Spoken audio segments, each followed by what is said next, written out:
is everybody? Um, Before we get started, I am very aware of my audio level issue. So I decided to do a little bit of jiggery pokery, and I'm hoping that my mic level is good today because yesterday when I was chatting with Crochetter, it was very, very low, and it was getting on my nerves when I was watching the replay. So I'm hoping that it's all fixed and that I did the right thing. And I want to welcome everybody who's in chat. Thank you, Vultures. I appreciate it. Um, so, some housekeeping before we get started. I am going to say thank you to a very, very unexpected individual. So, apparently, oh, thank you, Gummies. Good to see you. And just so that you guys all know, we're going to start off with this Shiloh Hendricks thing. I'm hoping that this is the last time I am going to talk about this woman. And we are going to end with a hilarious Keemstar roast. So stick around for that. We're going to try to get through the Shiloh thing. And I really want to get to the Keemstar thing. As a matter of fact, I like the Keemstar video so much, I was going to scrap the Shiloh portion and just go straight to Keemstar because it's hysterical. Um, so apparently Bridget, you know Bridget, Bridge may be icy, has taken a disliking to fresh garbage, as most reasonable people have. Hello, Anna. And she made a video critiquing fresh garbage's idiotic take on me and my ethnicity and everything else. But what I really liked about the video, what I really liked was that Bridget pointed out that all this horseshit that Fresh Garbage was slinging around about, me being born with like all these privileges and advantages and being born with like a silver spoon in my mouth and all this other horseshit. Um, Bridget pointed out you do not know what her struggles are. And she mentioned the fact that I'm Jewish. Bridget is the only person in the entire circle who has done so. And I think that it means more coming from her because she and I do not like each other. So the fact that she was able to set aside her personal feelings and just go at Fresh Garbage and say, you don't get it. Like, and point it out, I believe, at one point in the video, that there's shit going on against Jews, and there has been for a year and a half. I don't know if she mentioned that. So it means more coming from Bridget, is what I'm trying to say. If one of my buddies came online and said the same thing, everybody would say, oh, they're just a lapdog, they're a minion, whatever. But the fact that it came from her, it means a lot more. And so I appreciate that, Bridget. I really do. You were, I think that you were very fair in what you said, and I appreciate it. Hello, Dumb Blonde, Vultures, everybody, Cheryl, everybody. Okay, so we're going to get started with Shiloh, okay? Um, just as a preface, I hate this story. I hate everything about it. Everything. Every element of the story I cannot stand. And I don't like some of the conclusions that people are drawing about the story also. Xavier Durousseau, who's someone I absolutely adore, I linked his channel in the description box, decided that he was going to listen to what Matt Walsh said. And he was going to see if he agreed with Matt Walsh. Now, again, I want to make it clear. I have my own issues with Matt Walsh. I don't like most of his views. I think that he's like a caveman when it comes to his opinions on women. And I really don't like the fact that he jumped into the trans debate And his attitude was, okay, stand aside, ladies. You obviously are too weak to be able to fight this, so let me do it instead. He was late to the party. He completely dismissed the enormous contributions that feminists, left-wing feminists, had been making for years.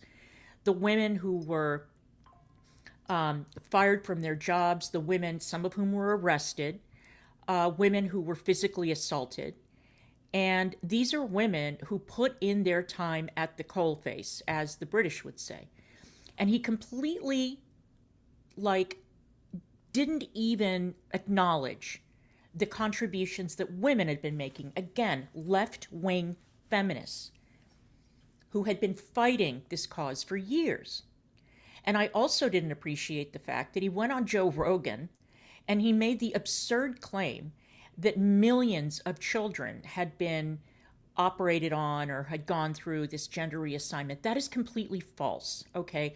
The story is grim enough, and there are enough things that we can look at in terms of childhood transition that are serious enough that you don't have to pull a number out of your ass to make the story more dramatic. And even Joe Rogan was like, what? Are you sure? Like he was trying to fact check him. And it was just bullshit. Okay, so let's start with this debate. And the reason that I picked this video is because I think that it's a really good adult conversation.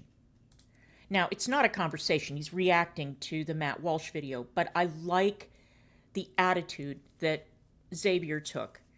And I like the fact that he responded not emotionally, but rationally. So, and by the way, I think that Matt Walsh's take on this situation is ridiculous, but we'll point it out as we get there. All right, so let's go ahead and take a look. All right, let's go. To a child in a moment of anger is bad. Is it so bad that it warrants the total and permanent destruction of a person's life? Now, to the social media mob, the answer is always yes. By now, you may have heard the name Shiloh Hendrix. Up until last week, no one outside of her friends and personal acquaintances knew she existed. Now she's at the center of one of the more intense social media controversies that we've seen in recent years. And it all began in the late afternoon on April 28th, when the woman we now know as Shiloh Hendrix took her young child to a park in Rochester, Minnesota. And at some point, a black child, reportedly 5 years old, tried to steal something from her diaper bag. Shiloh apparently responded in anger, and as the story goes, she called the boy the N-word. Now, a man named Sharmaki Omar, a Somali immigrant and not the boy's father, allegedly witnessed this altercation and decided to pull out his phone. And the resulting video has gone extremely viral across every major social media platform. Here it is. You call him the child? You talking Did you about? call the child the word? None of your business. It is my own business. You call him a Okay, why don't you have the balls to say it right now again? You Okay. All right, that's what you say. you don't go digging through people's First of all, I just Nobody realized digging now through that where is the boy's father? That little Like, kid, you call I'm him curious if the boy's father has little spoken out child? about this situation at all. Are you about to hit him? Because You how would chasing this him? guy even know that the kid's 5? So That's the other thing. There is some, there's a lot of talk about the actual age of the boy and whether or not he had autism. That is a separate conversation. But people are questioning the veracity of that claim. Not that it should matter, because this woman behaved horribly towards a child. But anyway, and of course, a GoFundMe or Give, Send, Go was set up for the family by the NAACP, and part of the money is supposed to go to the kid. It's going to be held in trust, and then the other part of the money is going to an autism awareness charity. I mean, it would be funny if the kid was not autistic. It's a great cause. I'm not arguing with that. But all I'm saying is that there are certain questions, related to this incident. that gives you the right to call the child 5-year-old and the N-word. if that's what he's gonna act That's like. what you're gonna call him. That's what he's gonna act like. You know, that's a hate speech. And you can be recorded for that. I don't give a shit. Okay, we'll see about that, what the internet has to say about you. Now, before we continue with the story, which takes several more twists and turns, we should note a few things. First of all, we don't actually know for sure that the boy is 5 years old. There we go. That's coming from the man filming, who is apparently not related to the child. In the video, we appear to get a glimpse of the kid, and from the glimpse anyway, he definitely looks older than 5. Omar has additionally claimed that the boy is autistic, which we also have no proof of. And we have no footage of the actual encounter between the kid and this woman. Did she scream the N-word in his face? Did she mutter it under her breath? Did she say it about the child after he'd already run away? We don't know. And as far as I've seen, we haven't heard anything. He makes a point that I think is extremely irrelevant, and then he also makes a really good point. So the point that he says, the point that I think is irrelevant is like being like, okay, the kid looks more than 5 years old, which I agree. The kid definitely does look older than 5. Yeah, he does. But here's the thing. Let's say hypothetically the kid is 9. That's actually worse in my opinion. I agree. If you say that to a kid, if you go up and say a racial slur to a kid that's like 9 or 10 years old, Right. the kid is much more cognitive and much more aware of what you're saying at that point. That's like if you say a slur to a baby, the baby isn't going to know what you're saying. But if Right. you say it to a 9-year-old, like that's kind of, not to be traumatic, but like low-key traumatic for a little kid for you to walk up and say that. But I mean, the kid. Okay, two things. First of all, it's obvious that this woman has a serious anger management problem. And the other thing is, I'm sure that all you guys in chat will agree because you're a good group of people. I am sick to death of seeing this horrible behavior rewarded so generously. Vultures points out there's so many people in need in this country. People who need help with medical care, people who need food, people who lost their homes in, a hurricane. And these are the people that are being uplifted. We've got murderers and we've got this insane woman getting rewarded for their behavior. And it is disgusting to me. Absolutely disgusting. And I know why people are donating to her. I get it. Okay? But it's cheap and it's ridiculous. And this woman doesn't deserve a penny. Not a penny. Neither does Carmelo Anthony. Neither does Luigi Mangione. But this is where we've come as a society. This is where we are. Kid looks like he's fine. He's just playing. So I'm assuming it wasn't like that. But that is a good point that we haven't seen. What did it look like when this woman said it? I mean, obviously she's tripled down on the fact that she did call the kid the N-word. Right. But what Matt does have a good point in is we don't know yet. Did she go up and say this to the kid, or is this something she muttered under her breath? Because she muttered it under her breath, and I think this guy was doing way too much pulling the camera out. But if she went up and said it to the kid, then I think the woman's getting all the shame that she deserves. I agree. So, see, I'm fair. Yeah, I saw that, Gummies. From the boy's parents. Oh, sorry. Wait, We one don't- other point. The autism part. What is Matt Walt? What in the HIPAA violation? We don't have proof that the kid is autistic. What does proof that the kid is autistic even look like? Are we supposed to get medical records?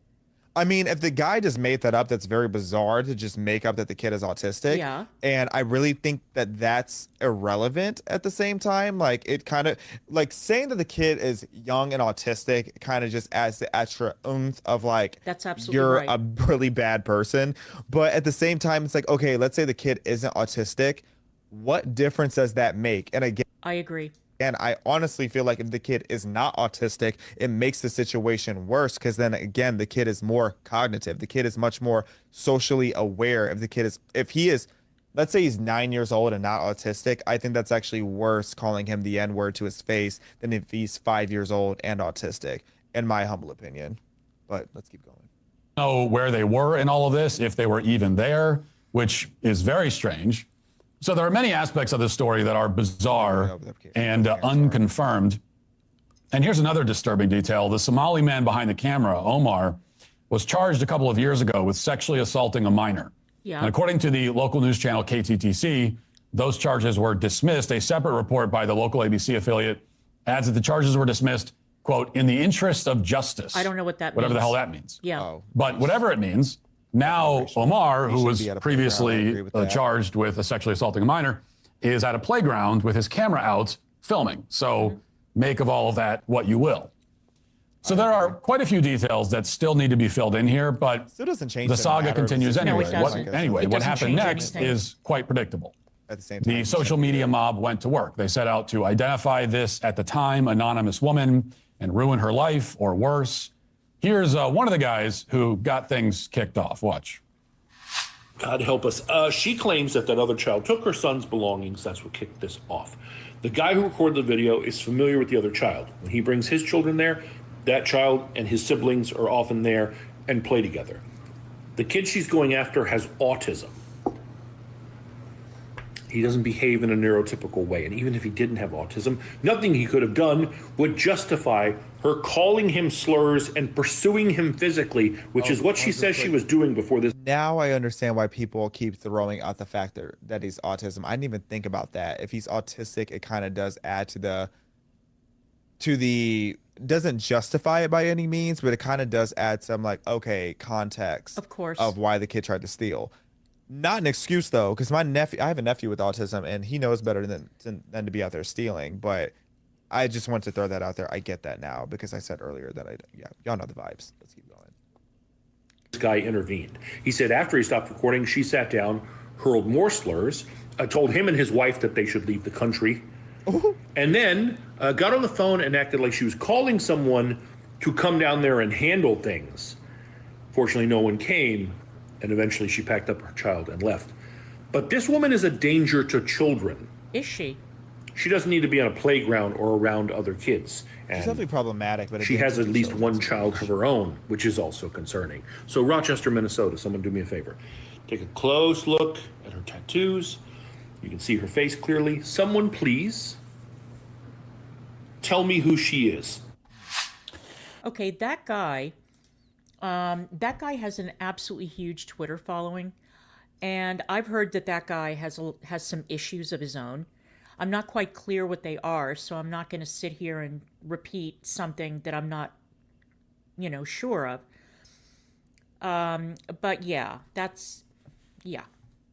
yeah, it's kind of like a call of Twitter, do your thing. You know what I mean? So let's continue. Okay, so she's a danger to children. She shouldn't be allowed at playgrounds.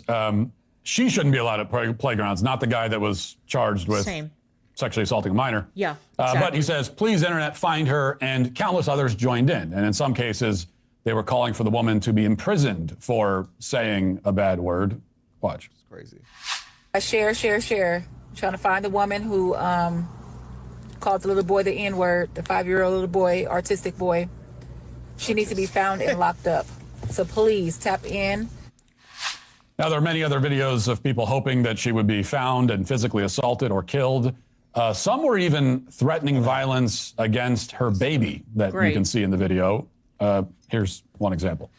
He said, hey, TikTok, I just got a real quick question. So we all know what happened with Shiloh Hendricks and how she got all this money, right? Off all the wrong reasons. But you know what? It is what it is at this point, right? So I'm just sitting here thinking, what about the baby? What about the baby?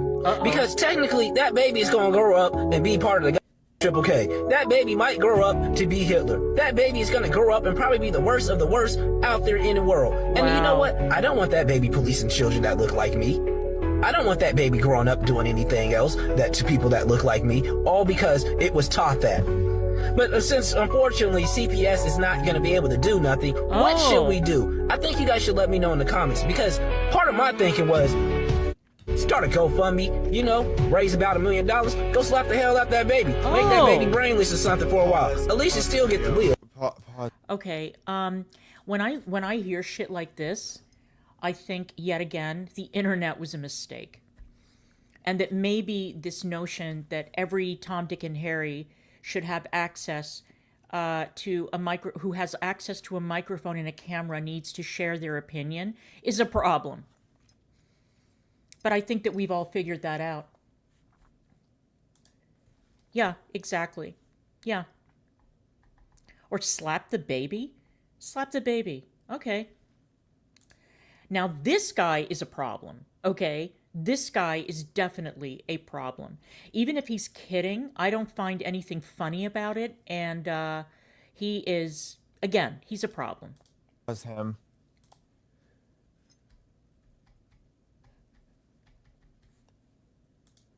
Being black is so stressful sometimes. Oh, my no. goodness.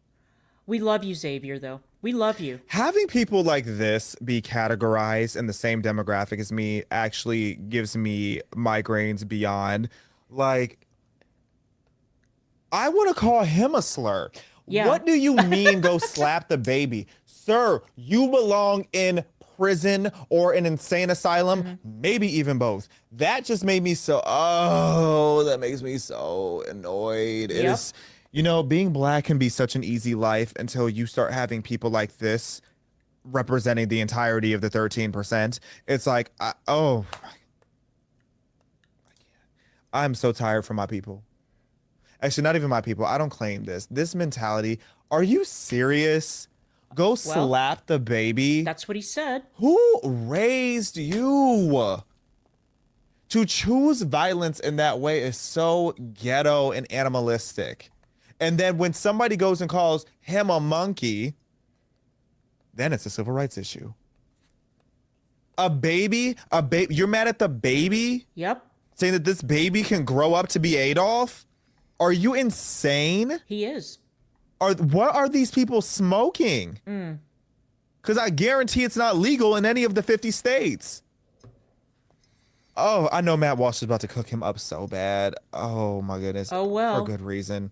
Let's see what Matt has to say. I know he's about to tear the 13% up real quick. Yeah.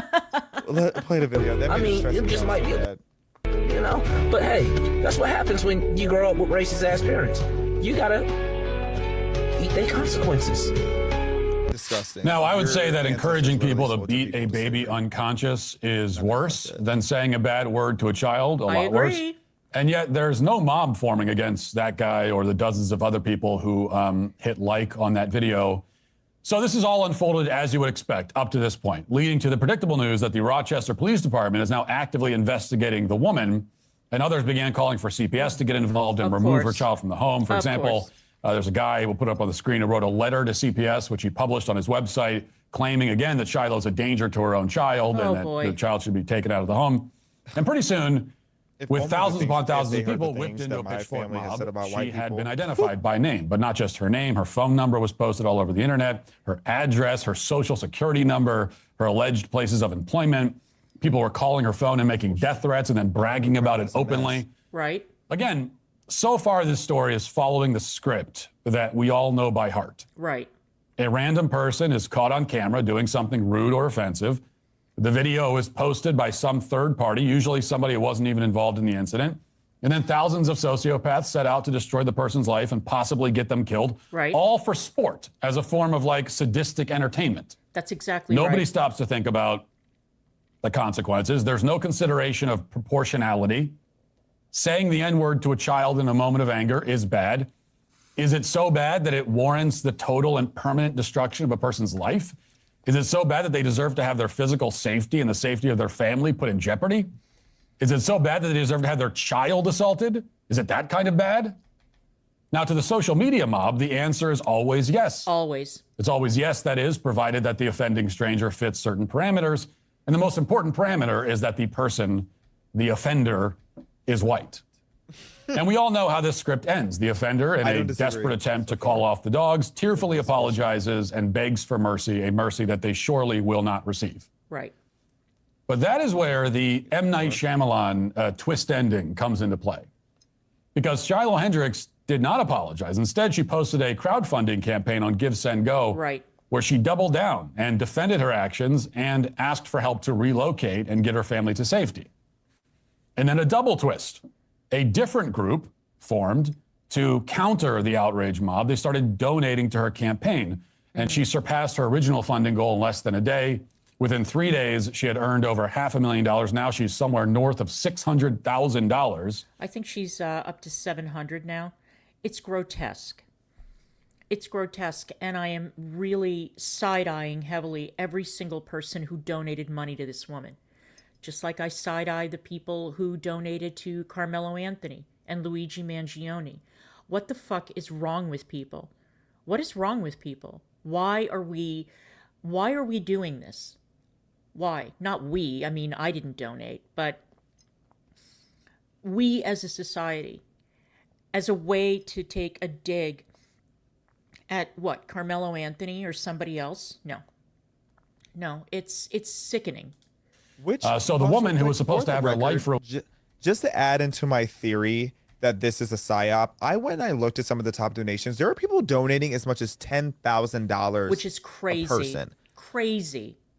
There is nobody that is fringe enough that simultaneously, in my opinion, majority of the people who are fringe enough to be so passionately supporting her, most of them are broke. So to see that people are donating $10,000, $2,500, it's like, are y'all okay? Exactly. That's my question. I would like to, because you have to be pretty wealthy to donate $10,000 casually to a woman that you don't know to support her, assuming you don't know her, to support her after she called a black kid the N-word. Like, Right. Are you that passionate about calling black kids slurs? And I don't know what Matt's stance is going to be on it so far, but I would have respected it more if she at least acknowledged that she was wrong in what she did. But she meant what she said.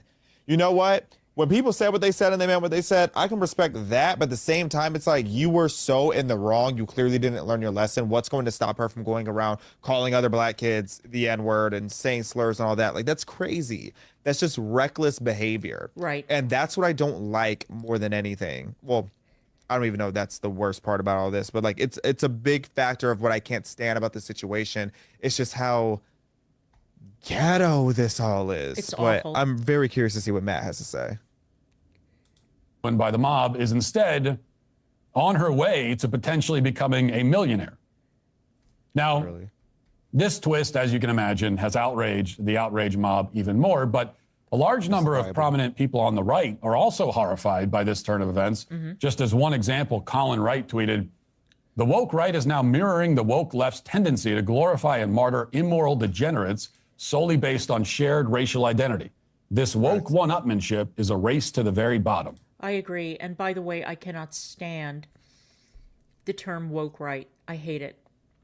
And there's all this disagreement about what it means and who is included in the woke right. I just don't like it. My understanding was that the woke right was a term that was coined to describe people like Candace Owens and Tucker and people like that. And now we're getting all these other people who are being included under that umbrella.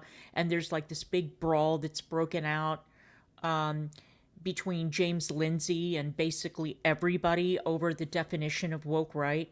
I heard Sargon today say, oh no, the woke right is actually like Pat Buchanan conservatives.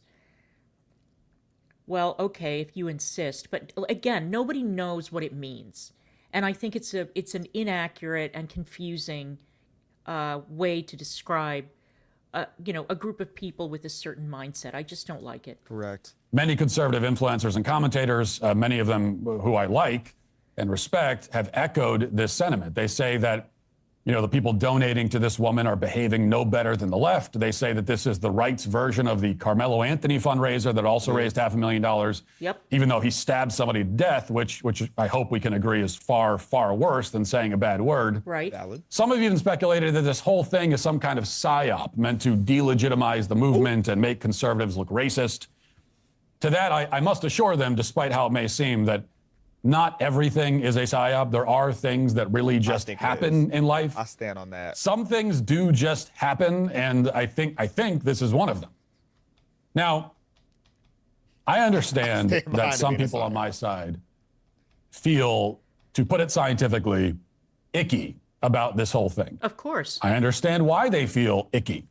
I understand why they don't want to condone saying racial slurs to children. I don't want to condone it either, and I course don't. not. And nobody really does. But it is, in the end, a net positive that this woman has raised $500,000. I'm No. glad she has. I hope she Okay. raises $1 million. I will not be joining with some of my conservative friends in wagging my finger at her donors, and I'll explain why. Okay, please. First of all, she does have a legitimate need for the money. The mob is truly trying to get her killed. Okay. She may need some money, but she doesn't need that kind of money. Give me a fucking break. She doesn't need that much money. I mean, I think that her initial bid was for like 20,000. And then when the money started rolling in, she was bumping up the goal. But to suggest that she needs hundreds of thousands of dollars, does that woman look like she needs that kind of dough to relocate?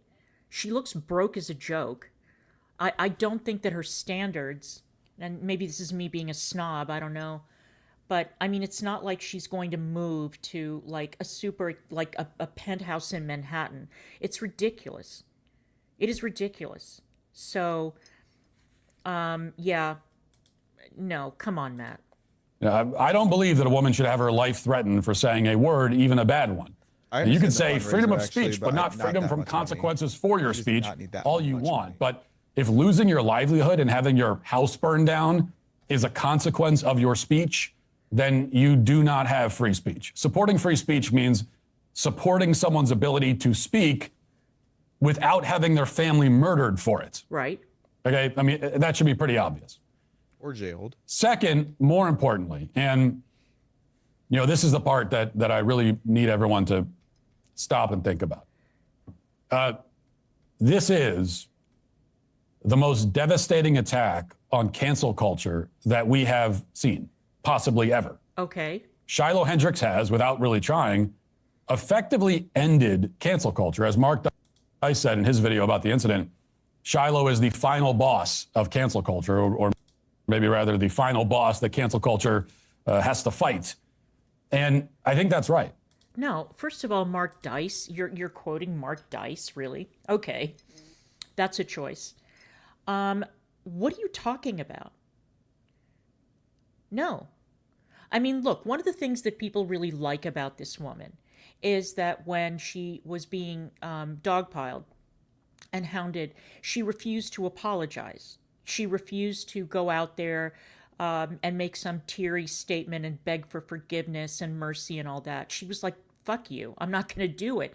And I think that a lot of people liked the fact that she wouldn't bend to the mob. All right, that much is absolutely true. I think that there's some of that going on. But to suggest that this is the end of cancel culture, absolutely not. That is completely incorrect. Completely incorrect. Based on one woman acting like a giant asshole in public and getting rewarded for it? No. No. No, this woman is not a hero. This woman is not a role model. And to bump her up like that is really just retarded. Okay. And this is the part that many conservatives seem to be missing. All they see is that this woman said something bad and is now getting rewarded for it. Right. The whole thing is so unsavory that they can't help but recoil. And yeah, it is unsavory. It's disgusting. You wish that Shiloh had said or done something that we could affirmatively defend. That would be much easier. Nobody wants to affirmatively defend cussing out a 5-year-old, even though I don't think the kid's actually 5. But none of that is the point.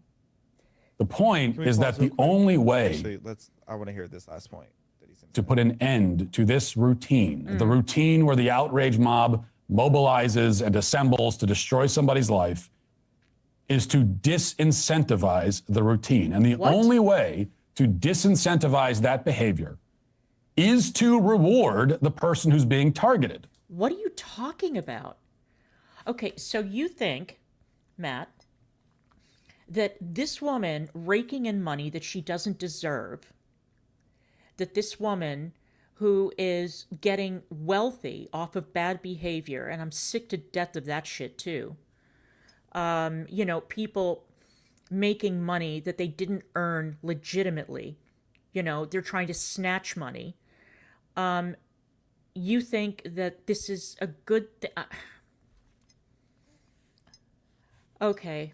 This is one of his worst takes ever, okay? And I disagree with Matt Walsh on a lot, but this one is particularly bad. Okay, now, we can... real quick. So, okay, this is interesting. This is not actually the take that I expected Matt Walsh to be making so far, but I understand what he's saying. I don't agree, but I understand what he's saying. I understand So it essentially too. he's saying that this is like you said, the final boss against cancel culture, and that he's making it seem like the majority of people are supporting this just to like kind of push back against cancel culture. And he does acknowledge that he wishes it had something to do with something more defendable. I understand what he's saying, but I don't think that's what's happening here. No. And ironically, now if Matt Walsh and I were to sit down and have a conversation about the Carmelo Anthony situation, prior to the outrage that was coming from white people, that was really going after all the black people and black people getting enraged and then making it about being anti-white, which it wasn't in the beginning, because I remember watching I literally was refreshing the latest on Twitter to see every single tweet that came in the beginning about the Carmelo Anthony situation. Black people in the beginning were condemning Carmelo. It became racial when, no shade, white conservatives started attacking all the black people first, and then black people started jumping in and being, Marxist about it all. However, the intentions that people had in supporting Carmelo changed very quickly, but it became very clear that a lot of it ended up being motivated in protecting this black family. Right. Not because they were excited that he killed a white kid, which it started to become as things got more radical, but it was really because they wanted to side with protecting black people. Now, it's kind of a similar situation over here, where Matt is trying to say, follow me here, Matt is essentially saying that the reason that people are supporting this white woman is more to do with they are trying to fight against cancel culture.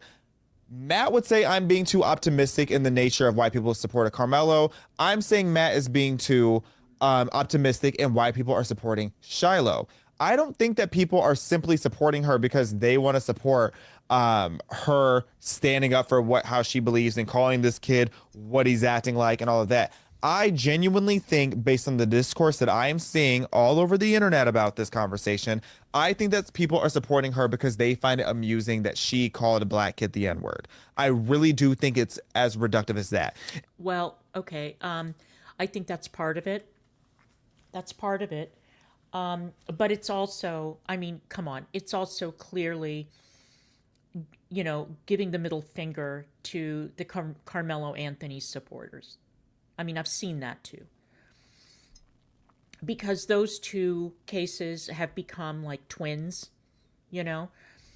and you mention one case and the other case inevitably pops up. If you talk about this woman, immediately people will come in and talk about the Carmelo Anthony case and how one was about a woman behaving like a giant asshole to a kid, and the other one was about someone who killed a 17-year-old who killed another 17-year-old, and they're making those comparisons. Yeah. And also, as far as the Carmelo Anthony case becoming about race, come on now. Xavier, you saw that press conference with the family, and you saw what Timu Al-Sharpton did when he got up to the microphone and made it about race. Not initially, but then he leaned into it. So, yeah, there's a lot of blame to go around. It's not just conservatives. It's also what the family, the direction that the family chose to take when they were, speaking out publicly. And also the choice of hiring that asshole to be their family spokesperson.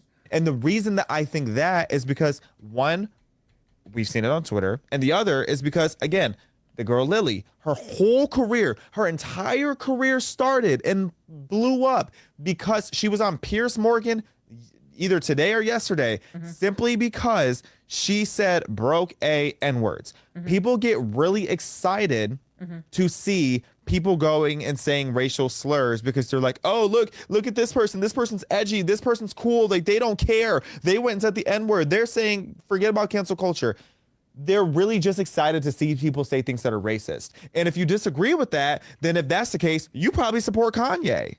Kanye West's entire thing, if you really look closely into what Kanye West has been saying lately, part of why he is saying Heil, don't want to get demonetized, Heil, that guy, and he's saying a lot of this anti-Semitic stuff and wearing the swastika and all of that, a big portion of why Kanye is doing that is because he wants to show that his speech cannot be policed.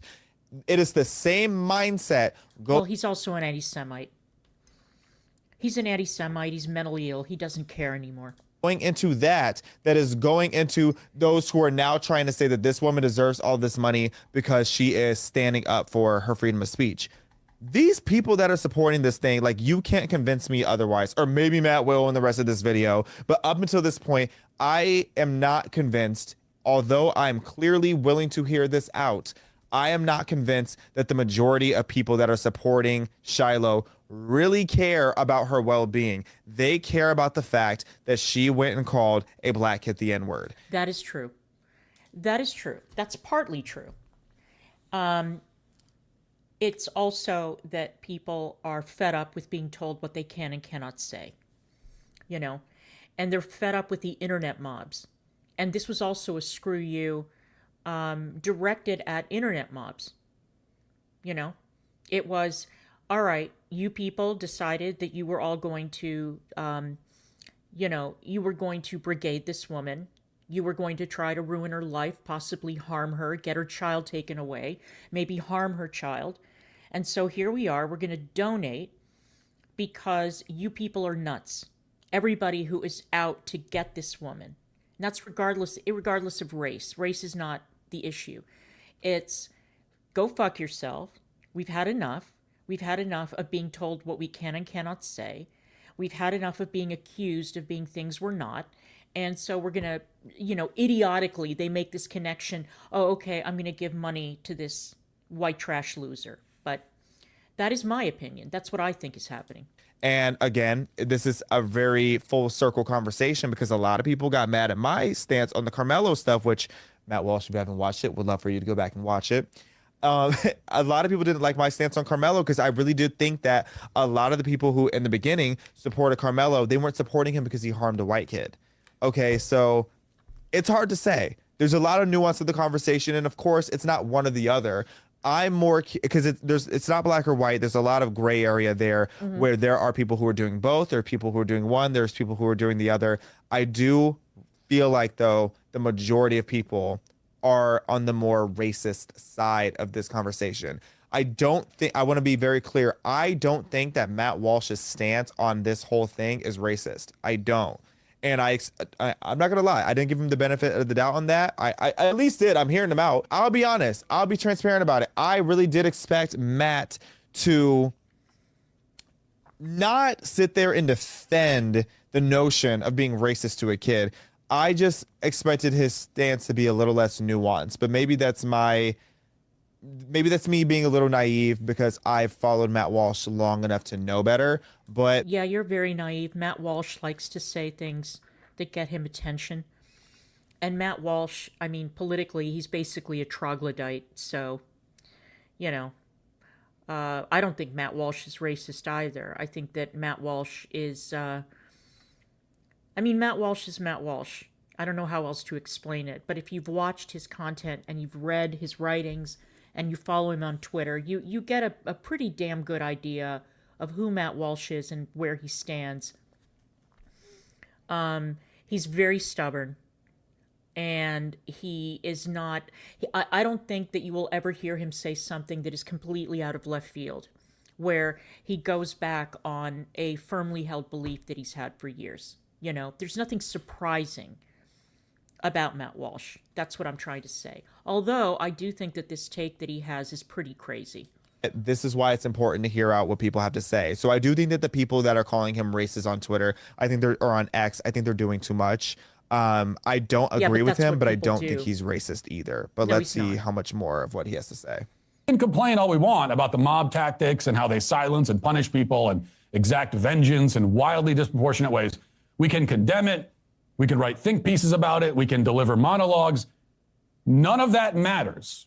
None of that will stop them. The only thing that can stop them, the only thing that will make them think twice about doing this again, is if they know that instead of getting their target canceled, they might accidentally make them rich. And more important, even than the money, they must know that their attempt to isolate and ostracize somebody will fail. That for every person condemning the targeted person, two more will rally to their defense. Okay, pause really quick. You know, the model. So then to this part of the point where I think, again, I get what he's saying, but I don't think that's what's going to happen. I agree. I don't think so. That people are going to hesitate of canceling people because they might accidentally make this person rich and famous. Okay, here's what I think. Okay, just this is my opinion. First of all, let's all acknowledge that this case is like spotting a unicorn. It is so rare that somebody is caught on camera doing something that they shouldn't be doing, and that they are showered with money. This almost never happens. This is such a rare instance. Okay, so, but I think that a lot of people are going to take the wrong message away, which is, wow, now all I have to do to be able to retire comfortably is I go out, I abuse somebody in public, I'm a giant asshole, I drop all kinds of slurs, and the video gets posted, and I'm going to set up a Give, Send, Go or a GoFundMe, and I'm going to rake in the money. This case and the Carmelo Anthony case and the Luigi Mangione case have shown that people are willing to open their wallets and donate to scumbags, okay? And honestly, I think it is terrible that people are going to look at this and say, wow, this is the only thing I need to do to make that kind of money. You know, I can give up my shitty job and I can go out and be a dick and I can rake in the cash. This is a terrible precedent to set. Terrible. And if you think, Matt Walsh, that this is going to stop the mob from canceling people, you are sadly mistaken. That is absolutely not true. Absolutely not true.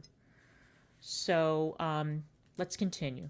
I really do think that people are less intelligent than what Matt is leading on to. The average person on the internet is low-key an idiot. Right. If we're being so for real. And I don't think that people are going to learn their lesson, because if that's the case, it would have happened many, many times. Exactly. You know, I get why he's saying that this is the final boss of it all, but I don't think that's going to be the case. I think if a situation parallels this at all, I feel like it's going to be the same amount of outrage. I feel like if anything, people like to be angry. If we're being so Very much honest, so. people like to be angry. Yep. I'm going to be honest. I'm a content creator. What do I know is going to go the most viral? Is if I talk about something that's going to make people emotional or angry. Exactly. I hate to say it. I wish I could talk more often about positive things, and I try to, but it doesn't get views. It doesn't Nope. get clicks. Nope. If I'm going to be on this mic, I have to talk about the things that, unfortunately, enrage society. Everybody does it. Sorry that I'm breaking the fourth wall with that. That's correct. But I think people like to feel angry because a lot of the times people are so numb in our society. The only thing that makes them feel alive is a negative emotion. So if we see anything that's similar to this, I think people are still going to be outraged. I think they're still going to make chaos online. I don't think that there's going to be any lesson learned from this. And I do agree with Matt where he says at least like he wishes that this was he wishes that this was a conversation that was more defendable. Right. Like if I wish it was like a J.K. Rowling type of situation where, Exactly. oh, you're going and you're saying that there's two genders and only two genders, and now you're getting canceled and now we're supporting you. I'm all for that. I would be all for that. If somebody was losing their livelihood because they said that there's only two genders, I support that. Matter of fact, a random side story. I remember I was getting a massage a couple months ago, and this woman at the massage parlor went in through this entire tantrum because she asked the masseuse to wear a mask, and the masseuse said, well, if I'm wearing a mask, you need to wear one too, which was fair. And the girl getting the massage got all mad and was throwing a fit, and then was like, I'm leaving, and tried to get the girl fired. As soon as she left, I asked what the masseuse's name was, and I gave her a tip for the tip that she missed out on potentially from not giving that massage, because I respected that she stood on business. That is the sentiment that Matt is wanting here and that I would like to see here. I wish it was something defendable, but when you go and you call a little kid the N-word, Right. you don't deserve the support of the public. No, you don't. You just don't. No, you don't. Okay? Do I like cancel culture? No. Do I think this woman should lose her job? Depends what her job is. I don't think she should work as a teacher. But if her job is working at some supermarket, because, I mean, if you're going around saying stuff like that, I'm going to assume you're broke with bad credit. No shade. Actually, all tea, all shade, and all offense. I don't think that she deserves any support No, from the not at public. all. I think she No. deserves backlash and outrage, but I don't think that she deserves to be attacked, nor do I deserve like physically or legally, nor do I think that she deserves to be supported financially. Or Right. even through sentiment. I agree. Let's keep going.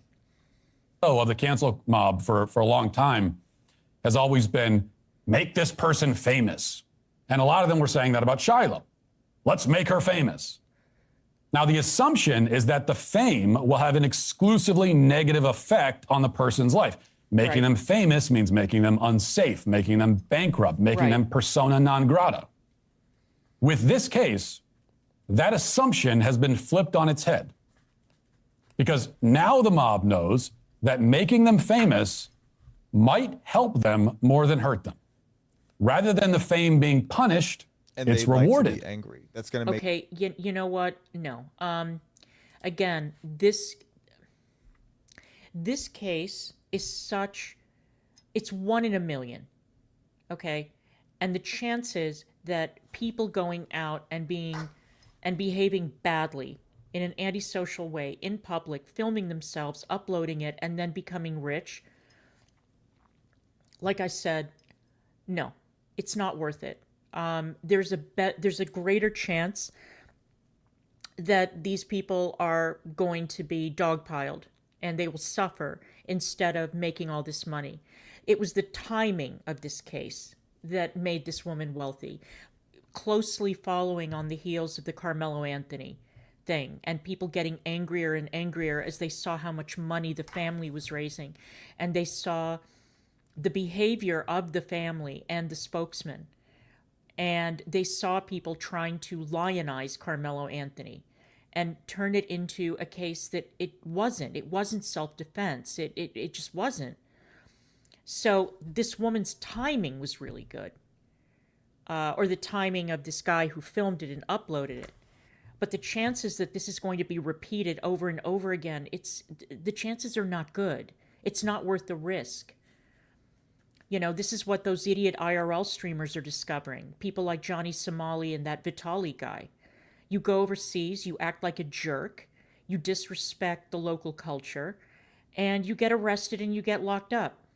You know, Johnny Somali was very lucky because he was on the brink in a number of different countries. Now he's in South Korea and he's not leaving anytime soon. And that Vitali guy, he'll be lucky if he goes on trial in the next 10 years. When the president of the Philippines goes on television to denounce you, your chances are very bad. So how much money is worth it to you to potentially end up in a foreign jail? You know, this is a topic I'm going to be discussing at a later date, but I'm just flabbergasted by what these people have done. Makes people more angry. And That's the only way to stop this. In my opinion. The making them famous tactic now has a powerful disincentive attached. And it's also dangerous. We Think shouldn't of be it this making way. people like her famous. Justine Sacco Or was rich. widely considered the patient zero of cancel culture. Back in 2013, she was on a flight to Africa when she tweeted jokingly that she hopes she doesn't get AIDS. I'm as when- against cancel culture as you can be, but at the same time, I do not believe in giving people platforms for negative reasons. It's like people shouldn't financially benefit from being a terrible person. I mean, a lot of people do, obviously, but I just hate that sentiment. I would hate that almost as much as I would hate cancel culture. Right. I really do. Dare I say? I mean, am I being fair? I feel like that's fair. I don't like seeing someone like her become rich just as much as I don't like seeing people be having their life ruined because they said something. Right. I might hate the cancellation a little bit more because that's a little closer to home, but you get what I mean. I think they're both just terrible. And again, two wrongs don't make a right, but it's the woke right that keeps trying to do that. Let's keep going. she gets to Africa. And when she landed hours later, you're probably familiar with the story. Yep. She discovered that her tweet had gone viral across the country. The mob had made her famous. Yeah. And she lost her job. She was cast out of polite society. Her life as she knew it was over. And our culture, as we knew it, had also been changed irrevocably. Now, I wish that somebody had started a crowdfunding campaign for her all the way back in 2013. I wish that while half the internet was trying to wreck her life over a dumb joke, the other half had made her rich. I wish people had donated $500,000 to her. I wish they donated $1 million. I wish they donated $50 million. And that's not because I think an AIDS joke is worth $50 million. It wasn't that good of a joke. It's not because I think that Justine Sacco is some great hero. It's because that would have destroyed cancel culture in its infancy. the entire incentive structure around this online left-wing version of mob justice would have been broken right at the start. If they made her famous and she profited from the fame rather than being ruined by it, then the make her famous tactic would have died right there, and that would have been the end of it. No, that's preposterous. That is absolutely preposterous. I don't know where he's getting this idea. That is really stupid. Absolutely not. The Justine Sacco case was really ridiculous. She was on a flight to Africa. She made some stupid joke, something like, I hope I don't get AIDS, or some stupid thing. She tweets it out. By the time she lands, she is persona non grata. And her life was ruined because of that. So, yeah, she was one of the earlier versions of this cancel culture mentality. But for him to say, oh, if she had raised all this money, cancel culture would have stopped dead in its tracks, that's absolutely ridiculous, Matt. What are you talking about? Anyway, I think that that's enough of that. And I put the link to the rest of the video in the chat because I want to get to Keemstar because I saw, yeah, exactly. And she was featured in a book and it's called something like So You've Been Canceled or something like that. And it's got these case studies of people who were indiscreet on the internet and what it did to their lives. So it's quite good. I think that's the name of the book. Hang on, let me look it up really quickly.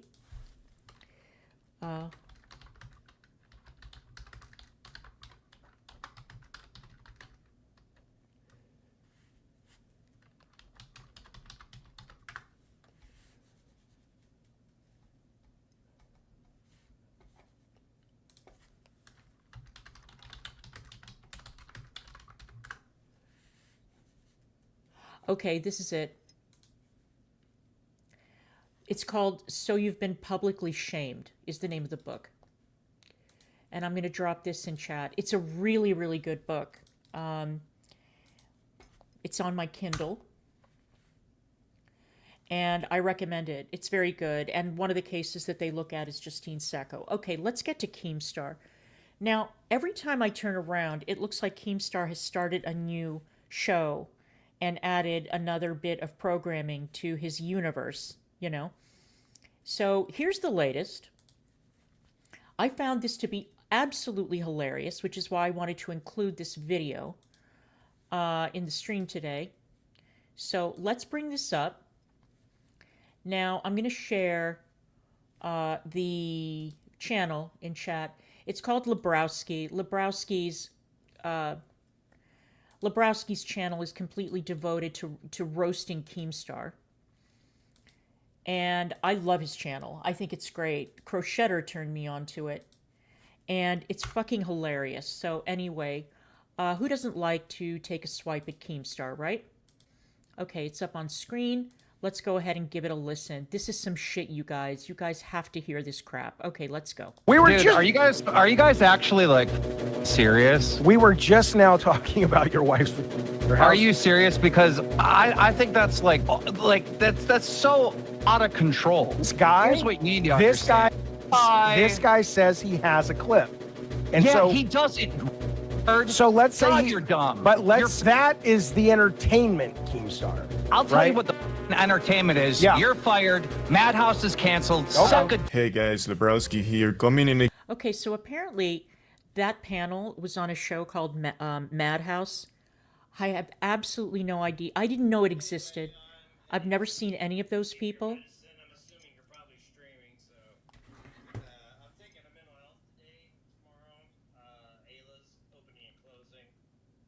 Hang on.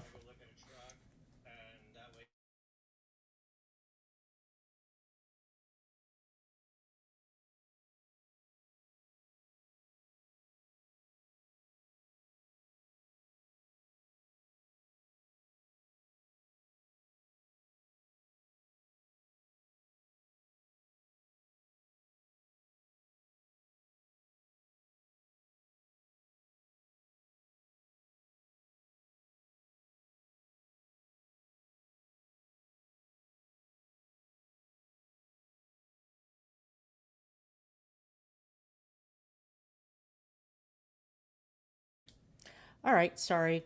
I got a voice note, and I wanted to hear what that person was saying. So let's continue. Again with another video. Yeah, I know that in my last video I said that I was probably going to stop with the LOL cow live content, but dude, really, it's like every time I think about stopping, Keemstar goes to do some stupid shit and I have no choice but to cover it. Well, this Good. time is no exception, because he had a huge meltdown that ended up with him axing one of his money grab shows that, Oh, well. according to what I've seen, was a fan favorite inside of the LCU. It So the was. show in question goes by the name of LOL cow Madhouse, and if you could guess what in the holy that show is about just by hearing that name, I would give you $1 million right here and right now. Well, I had a couple of people suggesting me to cover it, but to be honest, I never had the time to do it, and it's kind of funny that the one time I'm covering it is after they got obliterated by the gnome. So it all started Oh, during well. this episode where they were taking calls from the audience, and they took a call from this random guy that had some pretty interesting things to say. What's up? What do you want to talk about? Hey, so what's your opinion about Savage getting booted? I have some grievancy with Billy and Xylee over Well, This is something, okay, and I'm being totally petty now. I'm being totally petty now. When I found out that Savage was fired from that panel of hags, I giggled internally. Okay. I think that's fucking hilarious. And honestly, I'm going to say this once, and that's it.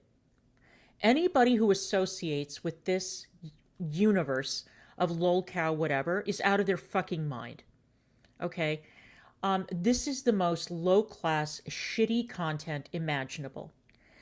And Keemstar has a history of, let's say, being less than honorable when it comes to paying people.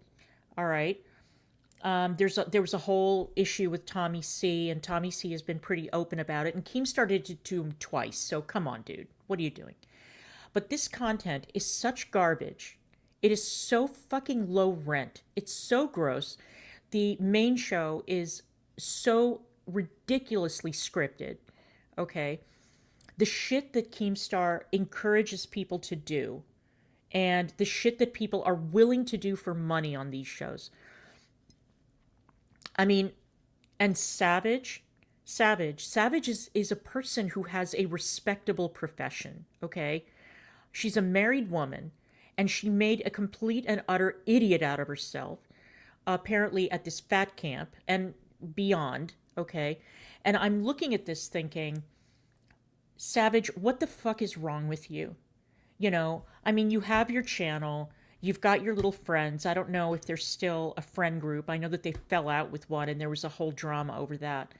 But what possessed you to go on this panel, go crazy, and now you've been fired by Keemstar, which is so goddamn embarrassing.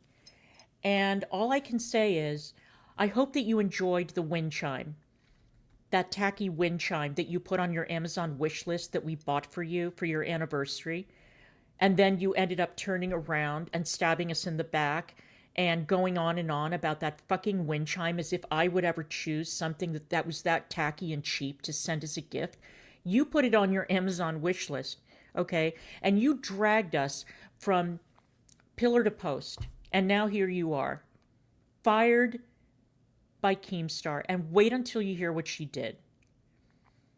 You know, honestly, I really think, Savage, that you have gone out of your mind. You really need to pull yourself together. Oh, again, I don't follow this all that closely. My understanding is it had been a recurring problem where Savage and her fans were suggesting, you know, there was a bit of an IRL doxing kind of thing that... Oh, an IRL doxing kind of thing. Wow, Savage, that's really classy. Now, obviously, I don't know if any of this is true, but I'm just here to comment, that's all. She was associated with, and apparently it had reared its head one too many times for Keem to feel comfortable keeping her on the network, which I totally understand. So assuming I'm understanding the story correctly, I get it. I mean, unless I'm not understanding the story correctly. Yeah, and have you heard about the whole thing about her showing her kitty at fat camp? I don't think it was her titty; it was her vagina. No, What? he said Well, kitty. yeah, that's what I was kitty saying. cat. Oh, Her you said vagina. You heard kitty. I about thought that, you right? said titty. Well, like I said, this is my first time watching this show, and I gotta say, that is some first impression, huh? I don't Wow. even want to know what the rest of the episodes were like. If the first time I tune in, they are talking about some old ladies, but I mean, that is crazy, dude. Anyway, after that, the anonymous caller would drop the bomb that would cause Madhouse to get in huge trouble. Okay. No, Yeah, kitty, I did. yeah. I did hear about that. I don't think that's a fireable offense. I mean, I'm all for it. Yeah. Did you know there were other women at fat camp that showed their kitties as well? Really? Who- Yeah, who- there's evidence. Who else showed their vaginas? Brent was did. Uh-oh. Girl- So he's accusing Keemstar's fiance of flashing her vag at Fat Camp. All right. Well, now I can see why all of you got fired. girlfriend 100% did. Let me tell you, those are some crazy allegations that guy was throwing there. And you would think that if you get some dude called to your show and say such crazy shit about your boss's wife, you would shut down that Fiancé. shit immediately. But this dude would do the complete opposite. Wonderful. Who did she show them to? She showed them to kid behind the camera, 100% proven. Oh. Tech for tech, if you go to Rewind, go to Glammy Lammy's after party on the wedding, you will absolutely 100% hear kid behind the camera. He's drunk. He leaves and comes back, and he says, "Have you guys seen Brentley's pussy? I just..." Okay, can we just please take in this comment that I've put on the screen?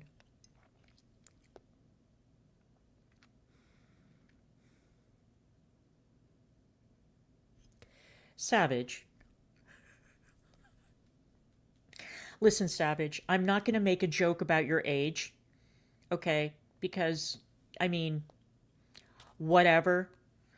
But what did Joe say about that? Joe is her husband. What did Joe have anything to say about this shit? What is wrong with you? So you go off for a weekend or however long you all were at Fat Camp. What happened? Did you get loaded and you flashed your vag in Michael Green's face? This is so low rent white trash bullshit. This is so bad, you guys. So did she make out with Brantley on camera? Or what? Wow. Jesus Christ. Okay, thank you, Anna. I'm just going in cold, but this is already enough. Okay? Saw it. It was so tight I couldn't put my finger in it. It's so tiny. It's just one slit. 100% that happened on the Rewind. And Well, honestly, if this Oh did my God. happen, I wouldn't be at all surprised that this came from creep behind the camera. I mean, after all, we already know what that degenerate did. Anyway, for some reason, while they were trying to figure out why they let that Granny Savage go, they just kept talking about vaginas. Okay, but wait a minute. Hang on a minute now. So, Savage showing her vagina, though, is not why she was let go. My understanding Savage. is she was let go because there was a sense that she was continuing to push the possible danger of doxing and IRL swatting and things like that. Oh, is great. that an incorrect reason she was let go? okay, no, I what thought what that was what it is okay. So Billy and Xylee were talking about it, and Xylee says, "When I was there, Savage said that my pirates couldn't find you." But that is hearsay. We don't know if that absolutely happened or Okay. not. And then they tried to pile on by saying that Savage showed her vagina, and she Wow. was lying about it because Savage made them say that it didn't happen. And then after they decided to fire her, they came out and said it did. But then they're not talking about all the other women who also showed their vagina. Oh, wonderful. Well, again, I don't think anybody Women was. just I don't throw their think- kitties around. Yeah, I don't think anybody sometimes. was fired because they showed their vagina. Dude. Okay, so wait a minute. So all these bitches, Becky and Tina exposed her. Did all of them take their pants off and flash everybody too? Or how did that work?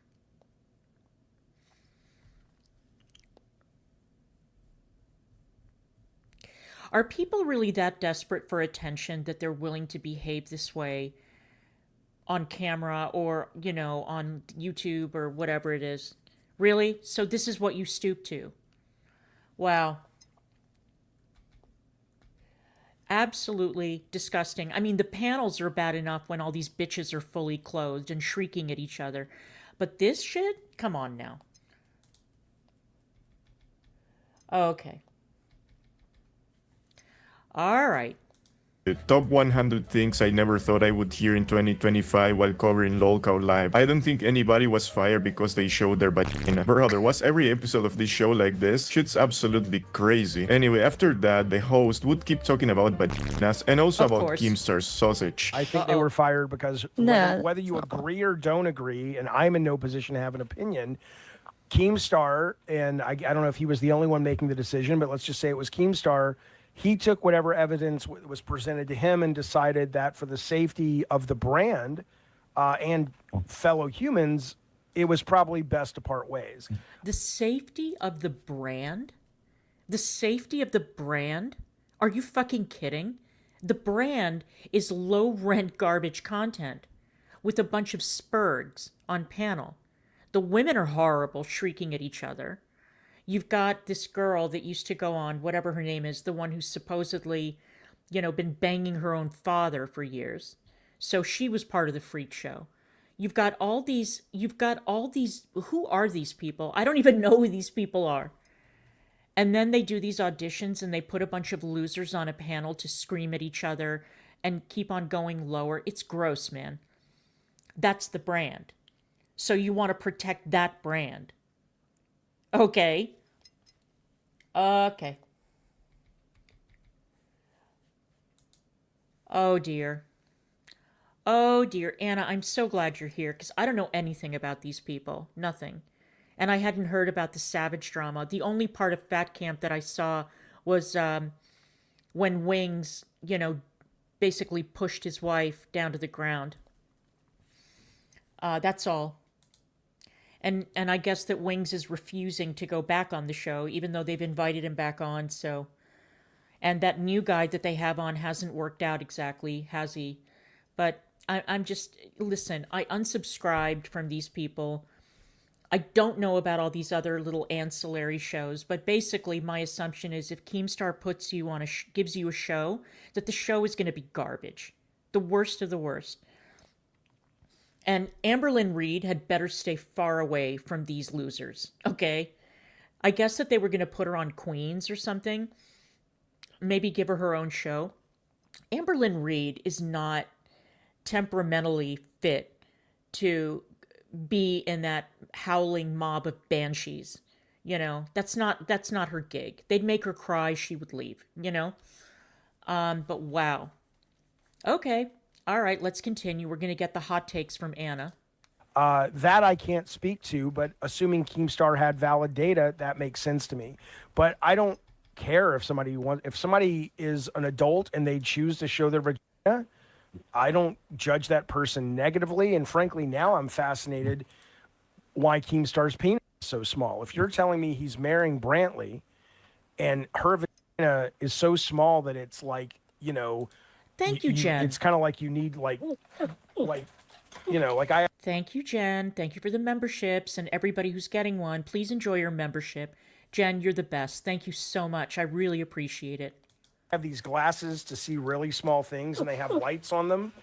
Like if he has to wear these when he goes down on her. Oh my God. You know, I assume he hasn't really opened her up at that point. What are you his penis talking? must What? be either, it could be large, but maybe it's very flat, like Flat Stanley. Dude, what the f is this guy even talking about, man? Exactly. Oh, and by the way, this guy's name is David Jaffe, and believe it or not, before completely destroying any dignity he had left by working for Keemstar, he Not just someone's. It's Keemstar's fiance, Brantley. That's who they're talking about. So what an absolute shock that these people got fired. I don't know why. Like, can you imagine? But okay, let's continue. worked as a director of popular video game franchises like Twisted Metal and fucking God of War of all games. And now here he is talking about the Kim Unreal. Or Paramecia. Yeah, he's got a noodle or something. Yeah, it could be really big though. It's just, but it's big and long and big and wide, but there's not a lot of girth to it. Nothing wrong with that. Now they're talking about but I just Keemstar's thought it was fascinating. But wait a minute, let's talk about the vagina. Are you telling me for sure that that was a discussion about that young woman's vagina, which is it was so small, according to kid behind the camera? Yeah, during the live stream, kid behind the camera was drunk. I want to super talk drunk. about that. I want to. Okay, can I just point out that kid behind the camera is one of the most disgusting human beings on the internet?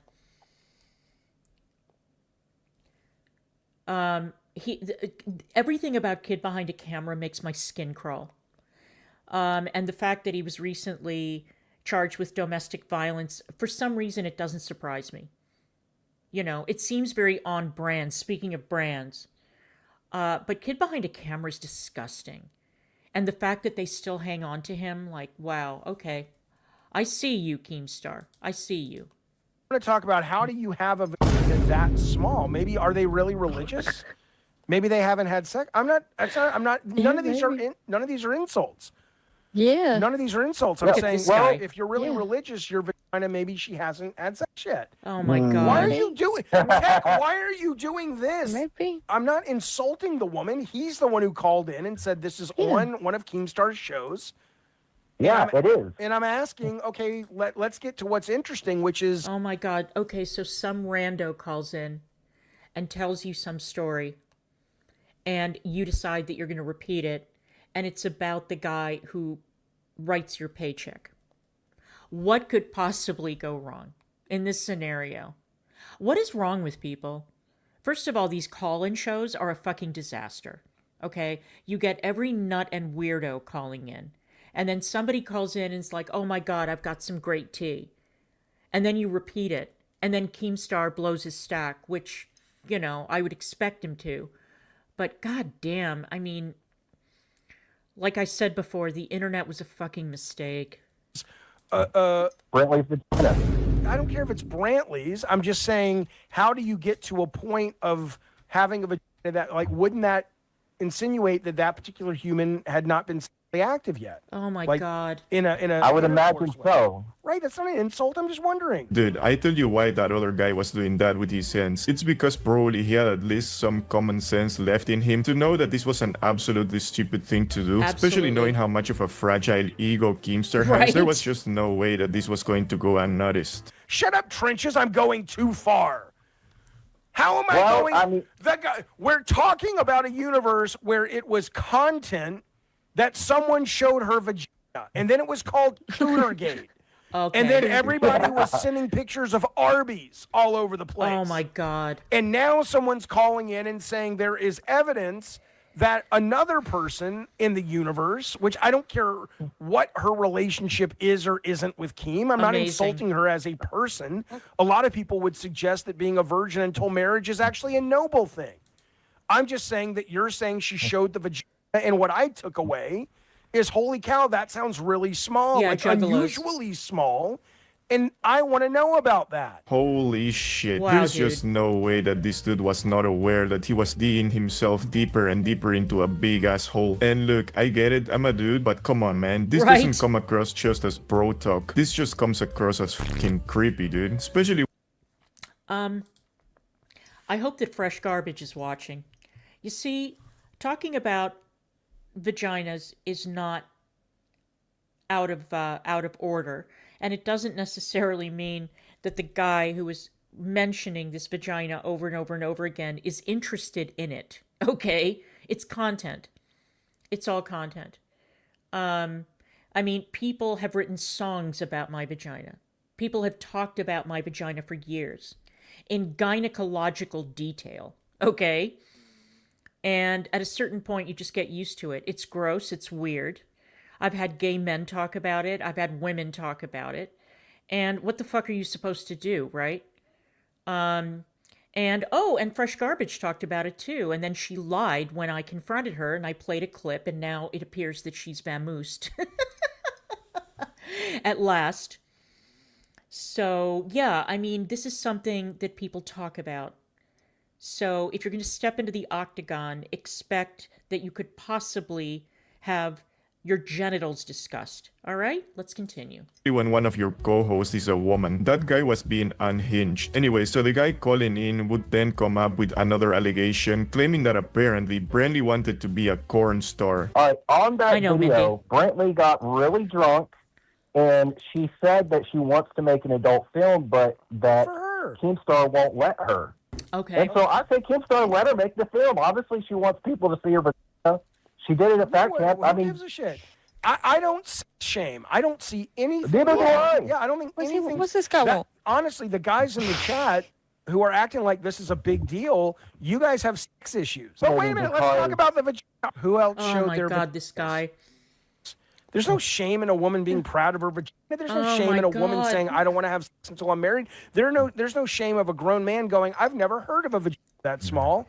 I'm fascinated by that. Let's talk about it. I normally say that this is not a topic you would usually have a conversation about, especially when you're live streaming for thousands of people. But okay, dude, whatever floats your boat, I guess. Okay, Anna, since you're the resident expert here, and I've never seen this show, what do they usually talk about? So it's a call-in show. They just sit there and they take calls from viewers. Do they have like topics that they go over? Do they always do call-ins? Like, do they rely on the people calling in to provide them with ideas and content? I don't know anything about these people. So, you know, let us know, because I don't know what the hell is going on here, except that, you know, there's a lot of talk about vag. So let's continue. Well, but as it was to be expected, Keemstar was taking none of that bullshit because we all know that he can joke about everyone else in the local universe, but Right. when someone makes a joke about him or talks about something that hurts his ego, he will not let that shit slide. And No. so he had an absolute meltdown on this Chaffee guy. Particular penises are staggeringly small, and I really Oh my didn't God. know it just came that small. And that's not an insult to the guy. I'm just like, wow, that's a small fucking penis. No Oh, wonder. there he is. There we go. We were Dude, just are you guys actually like fucking serious? we were just now talking about your wife's vagina, sir. Are you serious? Because I think that's like that's so out of control. Dude, Yeah, okay. The one thing that I do like about Keemstar, the one thing that I really like about Keemstar is that alert that sounds like the game show alert. I love it.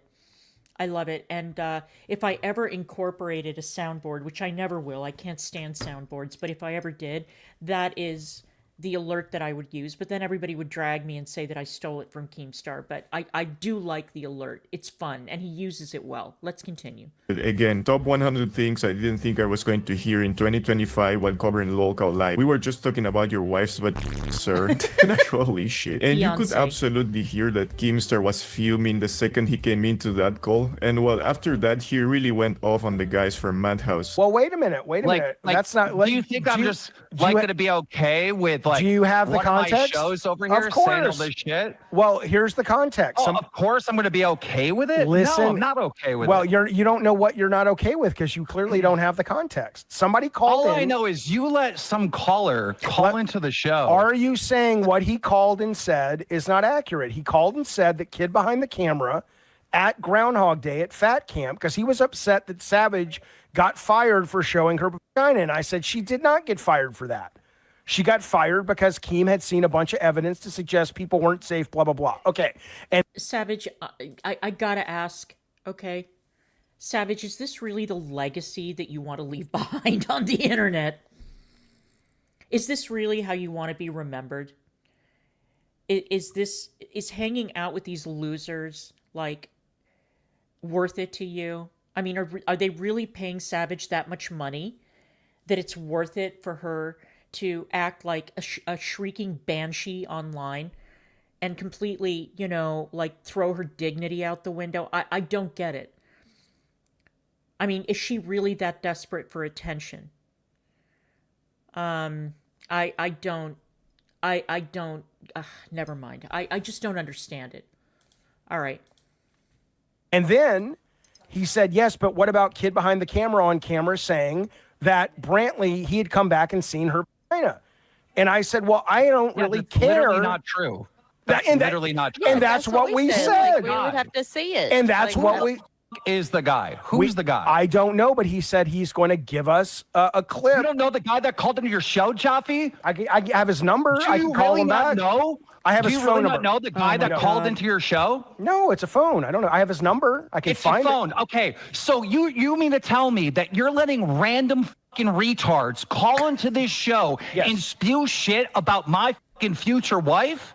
Absolutely. Well, as much as I do not like Keemstar, I would also be angry as hell if they would be talking about my wife to be and her. But then again, like I said before, I do feel that Keemstar is a big hypocrite because he was literally doing the same to other people. Like that one time, he was sending pictures of that woman, Foodie Beauty or whatever the her name was. So I don't really know. Double standards from Keemstar as usual. But anyway, the gnome would keep yelling at Jaffe after that, getting really mad at him because he decided to go out of the echo chamber that Keemstar has built for his cult, disguised as a paid Discord server, and then he would end up firing him, canceling his show, and letting him alone while the stream was still running. So you mean to tell me when we set up a safe fucking whole Discord so you don't have random retards calling into the show saying dumb shit? But that is the entertainment, Keemstar. I'll tell you what the fucking entertainment is. Yeah. You're fired. Madhouse is canceled. Oh, Suck well. a dick. Okay, no worries.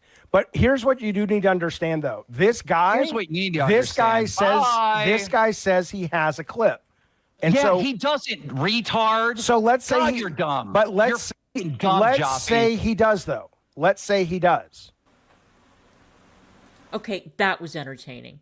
I appreciated that. I enjoyed. I admit it. That was fun. Let's go.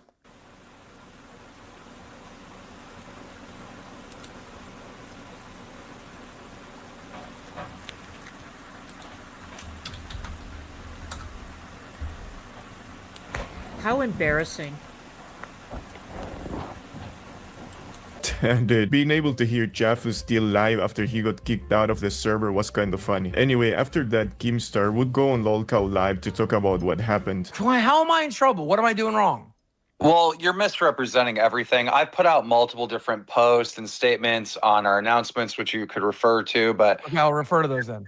I guess you're just deciding to make up whatever happened here. There's a person in chat, his name is Cap D Mac, who keeps saying that Keemstar made a crazy overreaction. Feel free to call in, bud. I don't think you will call into the show. Oh my God. But you are in fact a member, so you should have access to the Discord. Because I'd love to have a conversation with you. Yikes. Face to face. I've been hearing that I can't deal with Jaffe because he's not a yes man, and that's the conflict. I mean, if I'm being honest, I think there is some truth to that. It does seem like a big overreaction from Keemstar canceling a whole show over one incident, especially after he wanted to bring back Wings of Redemption, who literally assaulted Keemstar on camera, and not to mention that he still partners with a guy that allegedly f***ed a 5-year-old. Right. No, that's stupid. And, no one seems to mentioning the whole like complete destruction of character that was done on his show around Brantley with multiple slanderous things. Okay. The guy said that all these clips to back up his wildest slanderous claims were on Rewind, which would mean if they were true and they were on Rewind, David Jaffe, Bunny, and Tech would already know about them. Everyone here would know about them. But they played stupid like they might still be true. Yep. Just so like Brantley would be embarrassed more, would be attacked more.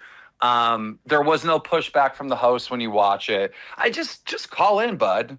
Just call in if you really think it's like an overreaction. Oh, for fuck's sake. All right, tough guy. Call in. Let's have a conversation about it. Yep, that's what I'm trying to say. He doesn't think it. The guy was literally doing character assassination, lying on purpose, excuse me, and Madhouse was facilitating the fucking character assassination. Oh, no. Even though they knew the shit wasn't true. True. That's the issue.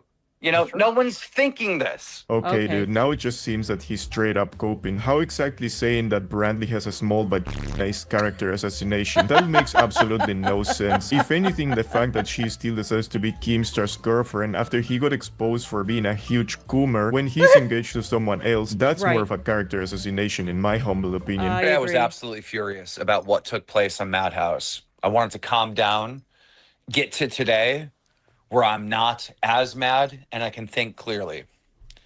And now that I'm thinking clearly, not much has changed. Okay, it seems like I used to watch LOLCOW Live, like the main show, right? And I mostly watched for Wings, because I'm a softie, and I thought Wings was funny, and I thought that he was on the path to redeeming himself until all that shit hit the fan at Fat Camp. And what was my point? I was getting to a point.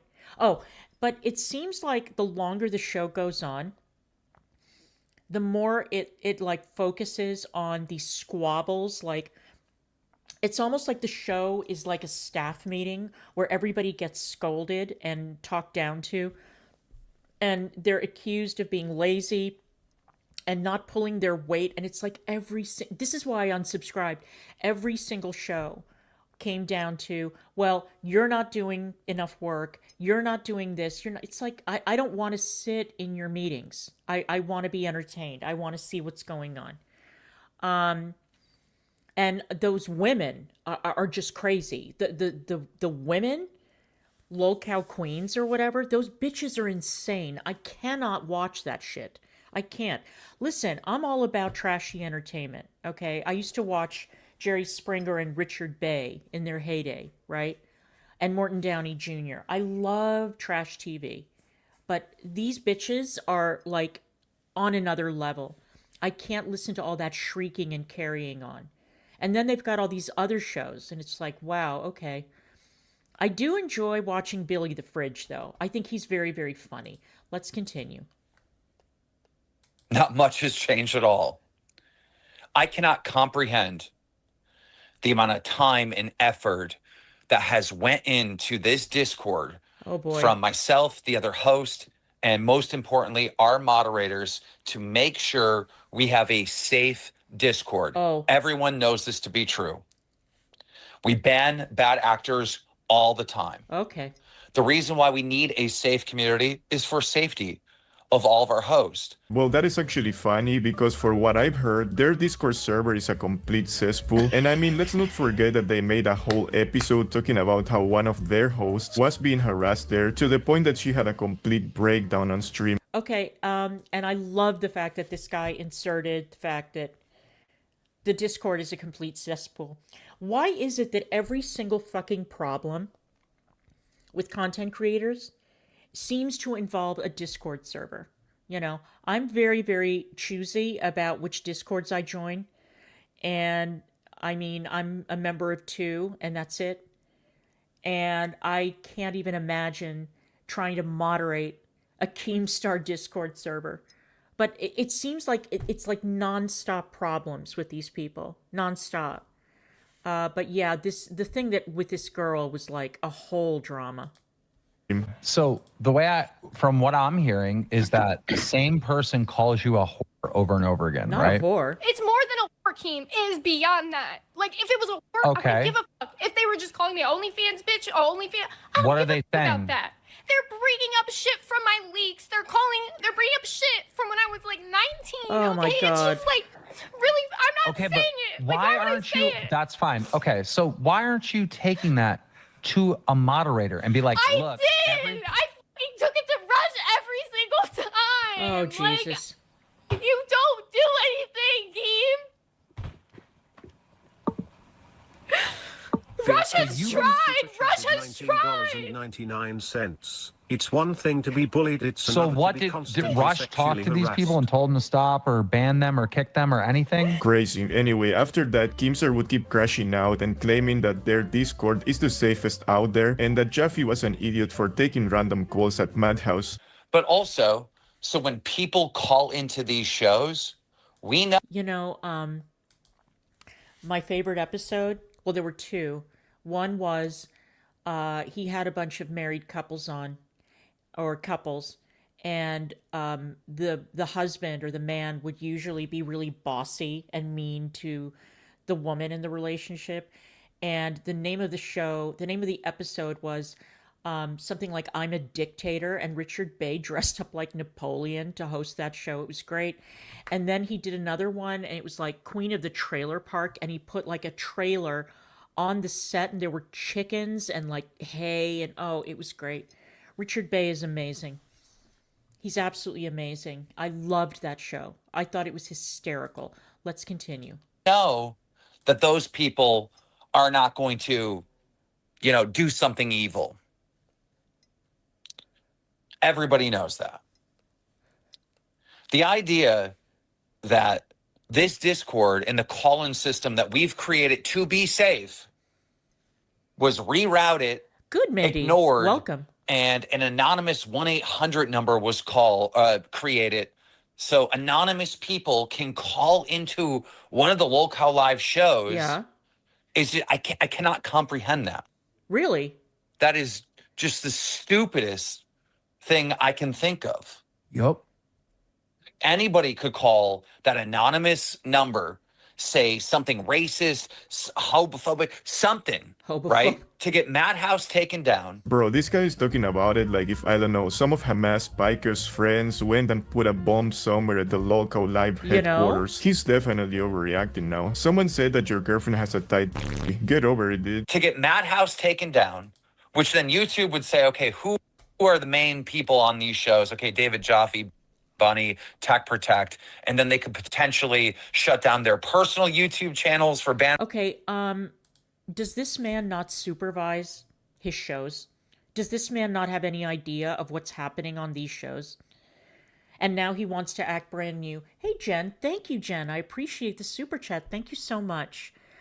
Does this man not know what the fuck is going on under his umbrella? And he's saying that he's surprised that they created this number where people can call in.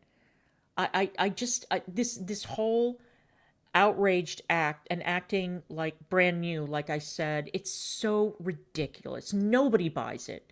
Nobody buys it. I mean, he is the P.T. Barnum of YouTube. And you mean to tell me that this is like a bridge too far? You must be joking. You must be joking. You're the same man, Keemstar, who did not fire Boogie for lying about cancer. You just made money off of it. So, come on now. Evasion, right? It could potentially bring down the entire network. I mean, I can't think of something more stupid than allowing anonymous callers to call into a YouTube show. Oh, no. It's never happened, right? Now, I previously had this conversation when David Jaffe was trying to set this up earlier, and I told him that's a horrible idea. Do not do that. Okay. This is roughly a month ago. Okay, well, in all honesty, I will give him this. It is a horrible idea. Setting up a call-in show is a horrible idea. Because you never know what kind of nut or freak is going to call in and what they could say when they call in that could get your whole channel taken down. Absolutely fucking not. That I agree with. But please don't tell me that he had no idea. It's like, oh my God, I can't believe there's gambling at Rick's Casino or, Rick's Place. Come on now. It's very Casablanca. In our private DMs. And still, for some reason, that was created. I don't get it. So what are these two guys If someone anonymously calls in and says something or does something just like insane, there's no accountability, right? Oh.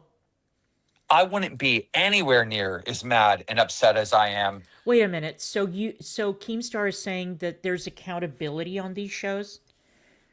So this Lolcow, whatever Madhouse thing. Oh my God, that is so out of control.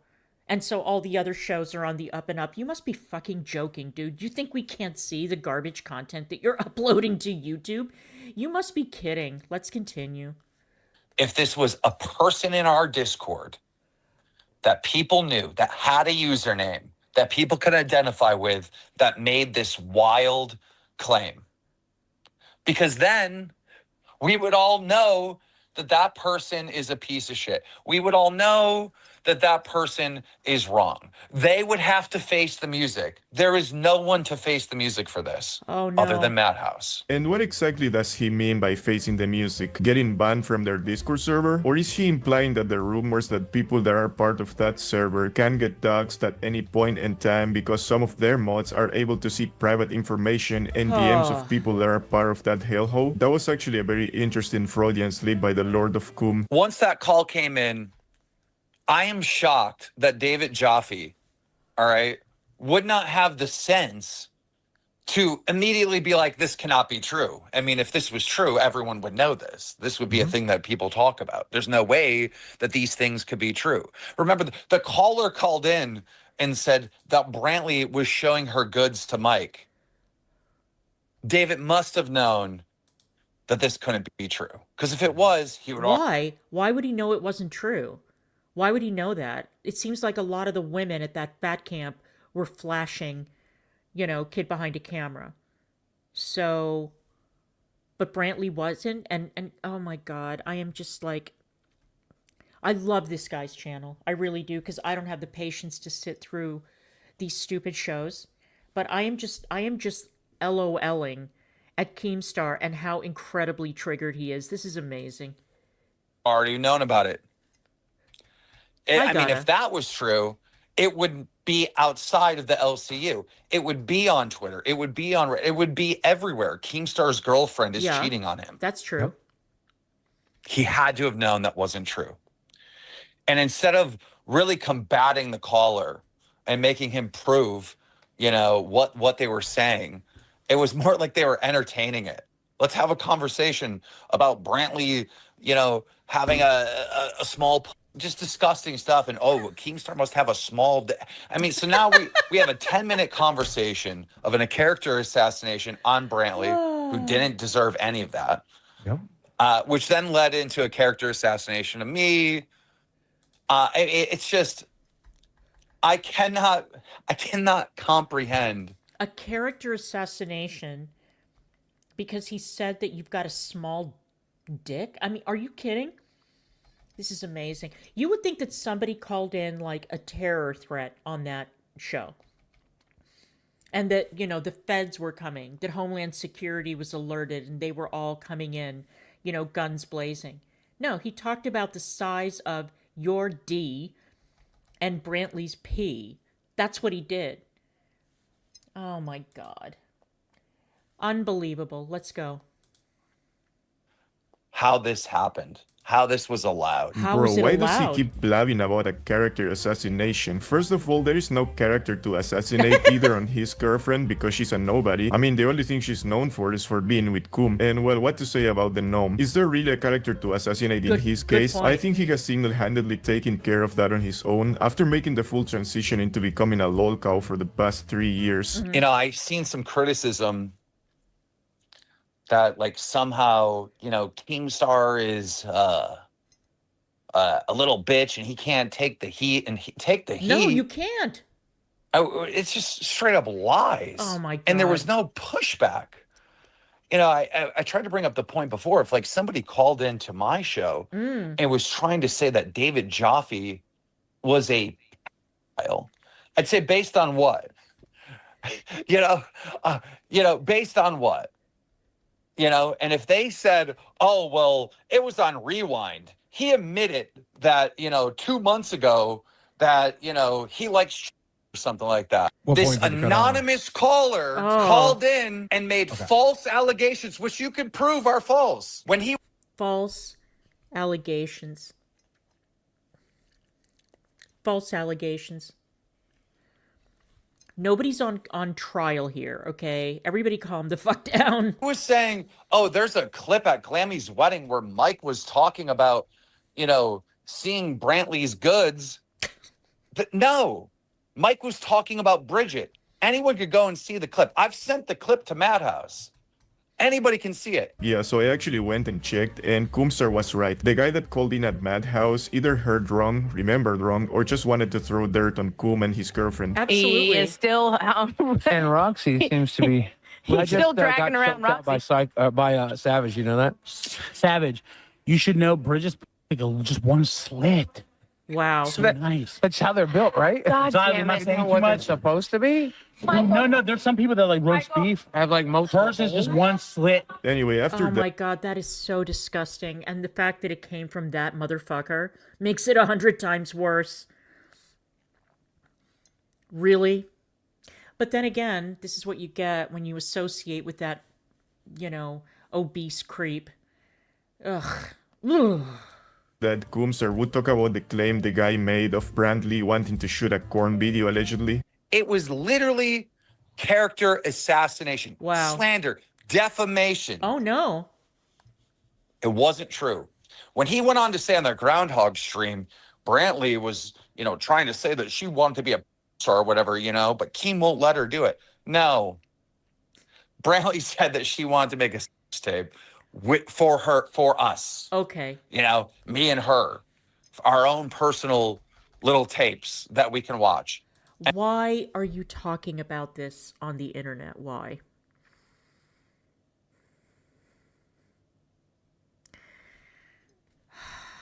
And I responded and said, no, I'm not doing anything on camera. This is all just straight up character assassination stuff. Oh, no. That went Character unchecked assassination. on one of my goddamn shows. I gotta admit, at least Coomster is not as stupid as I thought, because you know for a fact that if he goes on camera doing that, it will 100% get leaked at some point, and then we would all point and laugh at him for like eternity. Seen criticism like, yeah, Keem can't handle it because David Jaffe isn't a yes man. This is just more la-la bullshit. Oh, boy. Right? David Jaffe doesn't agree with me on a lot of stuff, and it was totally fine. We had a great working relationship. This is not the same thing. This is not the same thing at all. Oh, no. I can't grasp why this was allowed to happen. Oh, my God. The drama. The drama.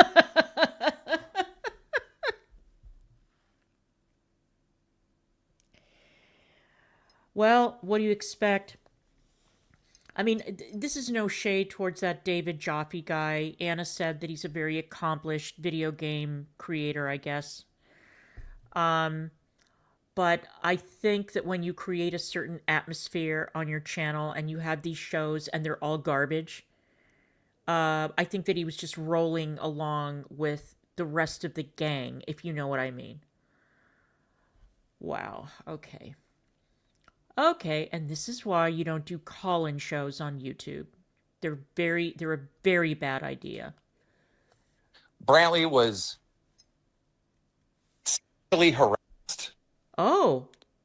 Her character thrown in this disgusting narrative on our show. Oh, no.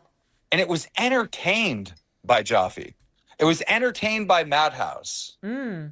It was like, well, if it's real, it's real. I mean, let's talk about small places.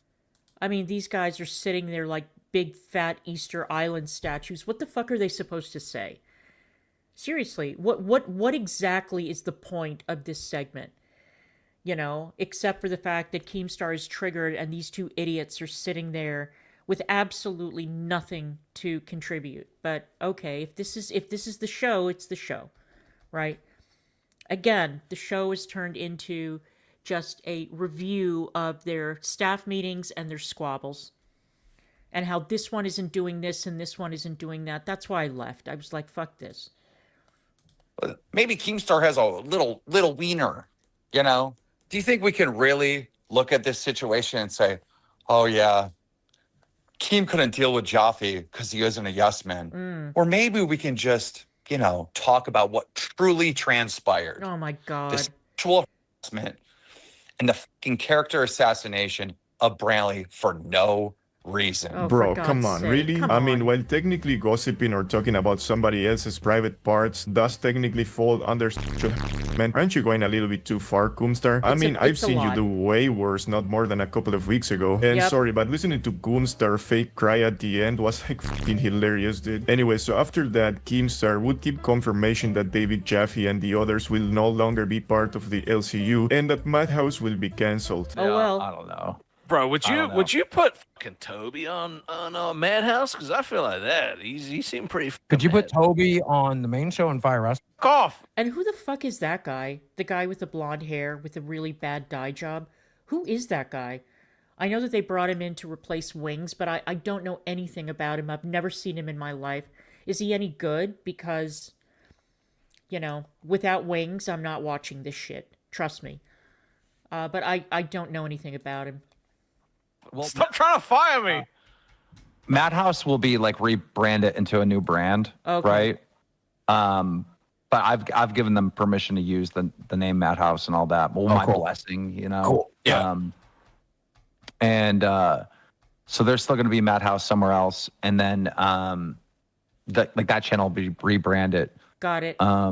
And you'll be surprised who's on there. That's all I'm saying. So yeah, like I said before, it was quite funny that people kept trying making me watch local Madhouse, and the one time I actually did was when the show was over. All in all, I cannot say that I blame Keemstar for feeling insulted that somebody else was talking shit about his girlfriend, but at the same time, I feel like it's yet another case of don't dish out if you can take the pushback Exactly. after. Okay, Yeah. this time I think this will be one of the last videos on the LCU, unless some other crazy shit like this happens. I swear, this feels like that one old can of beer that you forgot to get rid of when you're trying to quit being an alcoholic. Alright guys, I'm gonna leave it at that for today, so you know what to do. Subscribe, like, and comment, and go sub to my other channel. We have to get it to 1K before I finally end it all. Like always, a big thank you to our channel members and to everyone watching this crap. Anyway, I am... Okay, I think that this guy's great. I'm going to put his channel in chat.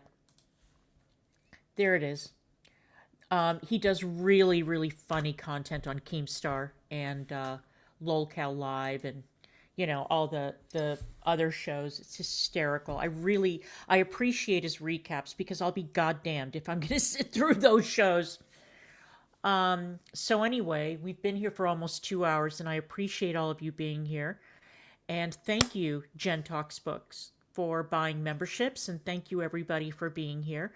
And I will see you guys the next time. See you later.